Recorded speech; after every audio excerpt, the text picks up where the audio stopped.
News. I'm speaking from outside Washington. I remotely watched the entire hearing last week in the case of Zionist Federation of Australia versus Mary Kostakidis. You can read my account on Consortium News. It was also republished by Pearls and Irritations. I want to make just a few points about this case. First, I know Mary Kostakidis. Like anyone who knows her, the idea that she's a bigot or a racist or an anti-Semite is just totally absurd. The idea that she should wind up in a courtroom before a judge on a charge of violating the country's Racial Discrimination Act is unfathomable. But then we must consider the upside-down period we're living through. It could not be more obvious what's going on here. Mary Kostakidis is opposing a genocide, which any decent person should be doing. But the government that is perpetrating that genocide has activated its cells around the world.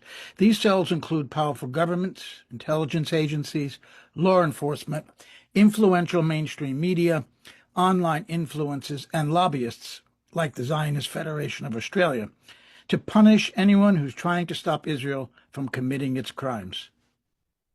That includes American university students getting clubbed over the head by riot cops, German anti-genocide protesters beaten in the streets of Berlin by police, the Palestine Action Group being designated a terrorist organization by the British Home Secretary, British journalists and activists being interrogated at the UK border and threatened with prosecution under the Terrorism Act, the ABC sacking Antoinette Lattouf, and the Zionist Federation of Australia's action against Mary Kostakidis.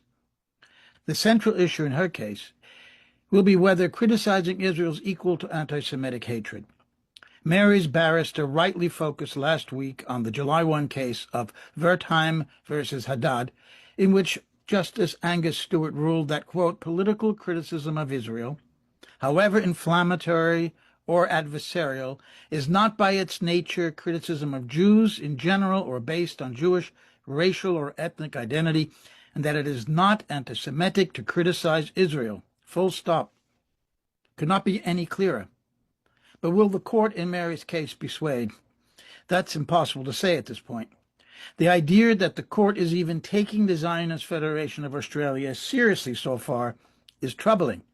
If it does not throw the case out altogether, it will be alarming. The conflation of Zionism with anti-Semitism is the test here, and the outcome will be of enormous international significance. Thus the interest of U.S.-based Consortium News.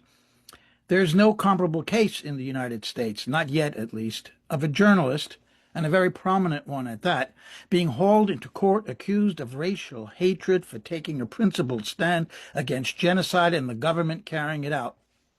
There is no doubt that there has been a huge shift in Western public opinion since October 7, 2023, about what Israel is doing. Many human rights organizations, even in Israel, Holocaust scholars, UN officials, and some governments are calling it genocide. Mounting public pressure on Western governments has made Israel's accomplices belatedly react. They've dipped their toe in the water and are blaming Israel for the starvation in Gaza, and some are vowing to recognize the existing Palestinian state. It was a far different political environment back in July 2024 when the Zionist Federation of Australia brought its action against Mary Kostakidis. Whether that growing public outcry will be heard in the federal halls of justice in Australia is the question. The judiciary has the opportunity in Mary's case to show up a craven and complicit Australian government and take a stand against Israel and its minions that will reverberate across the West.